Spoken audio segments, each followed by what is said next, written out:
5월 10일 수요일 아침 묵상에 함께 해주신 여러분들을 감사하고 환영합니다. 오늘도 우리에게 주시는 말씀이 여러분들의 삶에 길이 되고 빛이 되고 힘이 되는 그런 복된 하루 되시기를 주님의 이름으로 축복합니다.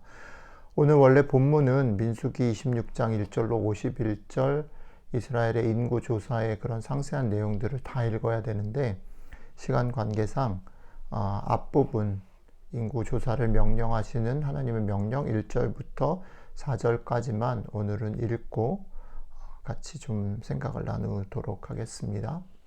읽겠습니다.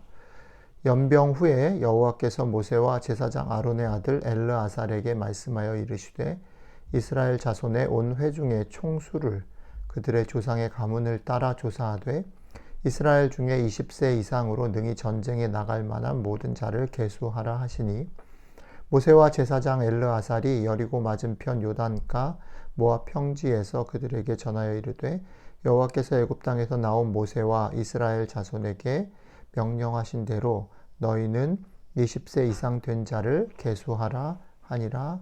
아멘. 저는 오늘 아침에 1절부터 4절까지만 읽었지만 여러분들은 시간을 내서 권해드리는 것은 민수기 1장에 보면 1장에도 이렇게 하나님께서 이스라엘 백성들을 세라 이렇게 얘기가 있거든요. 민수기는 사실 한국말 제목을 그렇게 붙인 거죠. 백성의 숫자를 셌다.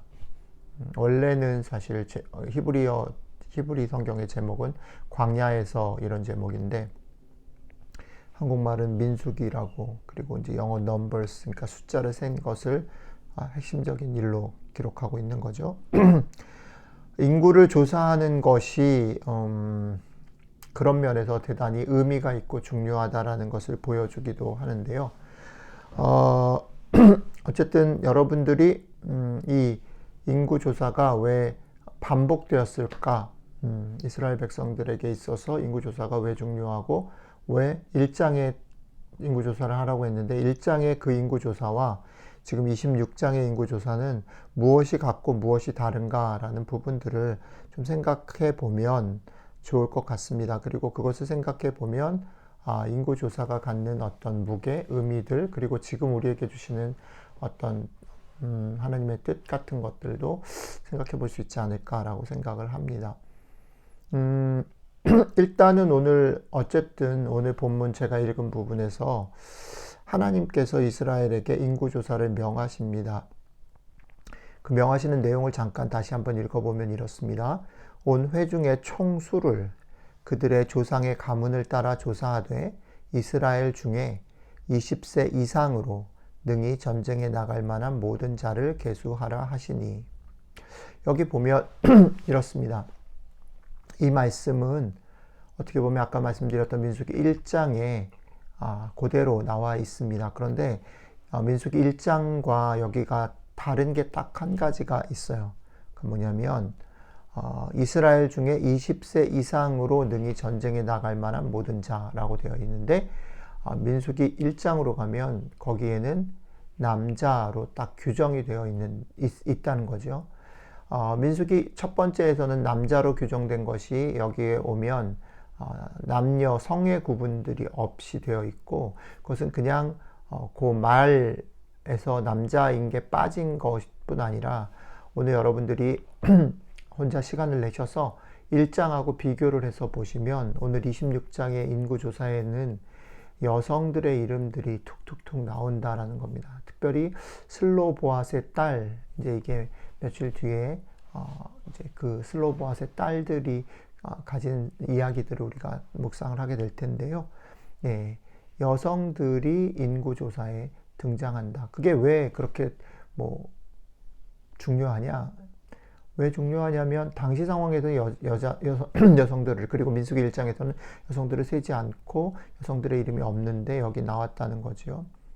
그리고 이것이 전쟁에 나갈 만한 모든 자를 계수하라 라는 말이기 때문에 특징적인 거죠.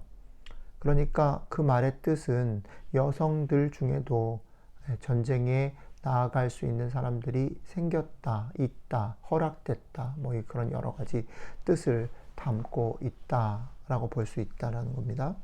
자, 오케이. 그 부분은 여러분들이 마음에 좀 담아두시면 좋을 것 같습니다. 그런 특징이 있다라는 것. 그러면 이런 질문을 좀 해보자라는 거지요. 인구조사를 했었는데 지금 또 인구조사를 또 하라고 하시는 이것이, 그리고 그 조건은 같습니다. 이스라엘 중에 20세 이상으로 능히 전쟁에 나갈 만한 자를, 모든 자를 계수해라. 그러니까 조건이 같다라는 건 뭐냐면 20세 이상 전쟁에 나갈 만한 자. 그러니까 전쟁을 위한 계수다, 기본적으로. 그렇다는 면에서는 1장과 26장 같다는 거죠. 그러나 아까 얘기했던 것처럼 여성도 포함됐다는 면에서 차이가 있고요.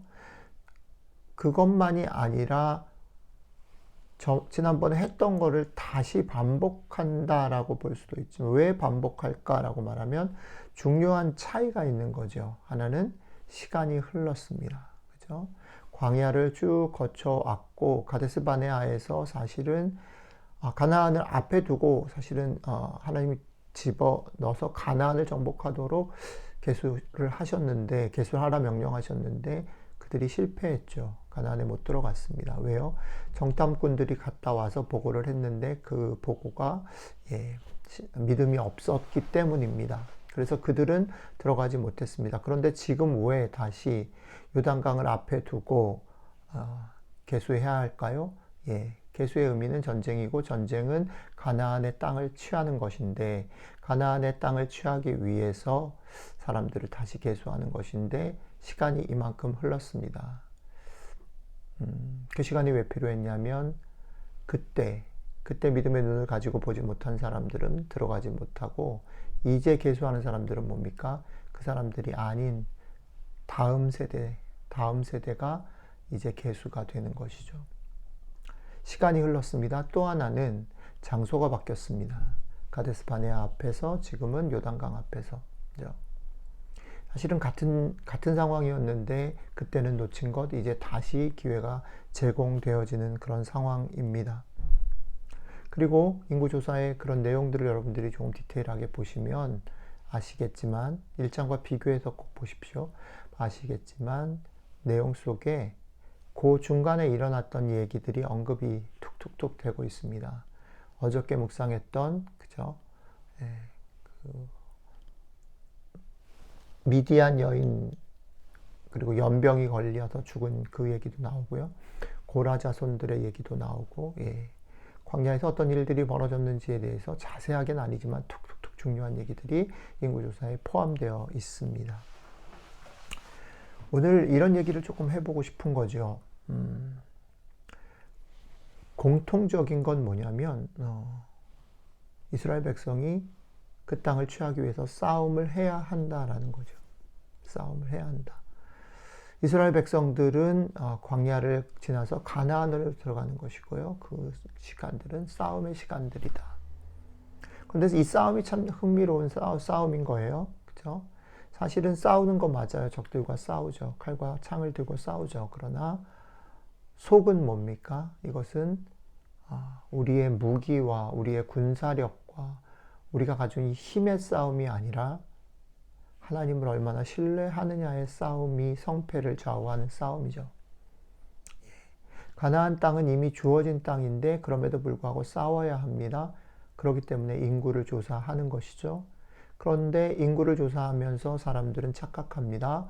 인구를 조사해서 우리의 실력과 우리가 불어난 것들과 이 모든 것들이 이길만 한가 아닌가를 본다라고 생각하는 것입니다. 그러나 하나님은 너희가 70명에 불과했던 그 숫자가 늘어났고, 그것이 애굽왕 바로를 긴장하게 했고, 그것에서 너희들이 노예였었는데 다시 나와서 이 광야의 시간들 동안 이 광야에서 다 죽지 않고 내가 인도하고 살리고 내가 지켰다. 그러니까 너희들의 싸움은 숫자의 싸움이 아니라, 너희들이 지금 있는 이 모습은 너희의 수고의 결과가 아니라 내 은총이다. 내가 너희 삶의 주인이다. 그러니까 인구조사는 겉으로 보면 얼마나 능력이 늘어났는가, 얼마나 힘이 세졌는가를 보는 것처럼 보이지만, 사실은 그것을 헤아리고 과거를 돌아보면서 하나님의 은혜를 헤아려라. 그 은혜를 가지고 너희가 이제 가나안에 들어가서 그 땅을 취할 거다라는 것을 돌아보는 시간이어야 한다라는 것입니다. 우리들의 삶도 마찬가지인 것 같아요. 우리들이 때로는 기도의 응답을 경험하고요. 때로는 여러 가지 이 땅의 성공과 또 인정을 경험합니다. 그 일들을 위해서는 우리의 땀과 수고가 필요하고 신앙의 열심이 필요할 수도 있습니다. 우리가 간절히 기도했더니 응답을 받았다. 그렇게 간증할 수도 있습니다. 그러나 우리가 쭉 묵상하는 십계명의 얘기와 신명기의 얘기를 합쳐서 생각해 보면 여러분 조심하셔야 한다라는 겁니다. 분명히 우리는 싸움을 싸우고 있기 때문에 애를 써야 합니다. 수고해야 합니다. 우리의 숫자를 헤아려야 합니다. 그러나 그 일은 무엇을 위함입니까? 하나님이 여전히 우리의 삶의 주인이시다라는 것을 다시 기억하기 위함입니다. 믿음의 눈을 떠서 하나님이 우리의 삶의 주인이라는 것을 보지 못하면 우리는 착각하고 오해하고 그래서 결국은 또 상황에 우리의 삶을 맡기게 됩니다. 조금 좋으면 신났다가 그렇지 않으면 낙심하고 두려워하고 또 받은 것 감사하지 않고 주변을 기웃거리고 비교하다가 또 흔들리고 우리가 꿈꾸고 우리가 기대하는 것들이 이루어지지 않기 때문에 낙심하고 절망합니다. 중요한 것이 있습니다. 열심히 사십시오. 최선을 다해서 사십시오. 그러나 그 모든 것의 주인이 하나님이신 것을 기억하시고 그 하나님을 신뢰하는 마음으로 결과를 하나님께 맡기고 우리들의 삶에 더 이상 기웃거리거나 비교하지 않고 상황에 끌리지 않고 든든하게 서서 그 하나님의 약속을 믿고 오늘도 우리에게 이미 주신 것 감사하고 오늘 내가 해야 될 일들에 최선을 다해서 사랑하며 섬기며 사시는 여러분들이 되시기를 주님의 이름으로 축복합니다. 같이 기도하겠습니다. 주님, 오늘 하루도 하나님이 우리의 주인이신 것 기억하면서 그 믿음의 눈을 뜨게 하여 주시면 좋겠습니다. 그 뜬 믿음의 눈으로 그 열린 귀로 주의 약속을 굳게 잡고 오늘 우리에게 우리가 헤쳐나가야 될 많은 일들과 우리의 꿈과 소망들이 당장 이루어지지 않고 더디고 우리를 엄습한다 할지라도 흔들리지 아니하고 비교하지 아니하며 낙심하지 아니하고 하나님의 그 약속 위에 서서 굳게 걸어가는 복된 하루 될 수 있게 도와주십시오. 감사드리며 우리 주 예수님 이름으로 기도드렸습니다. 아멘.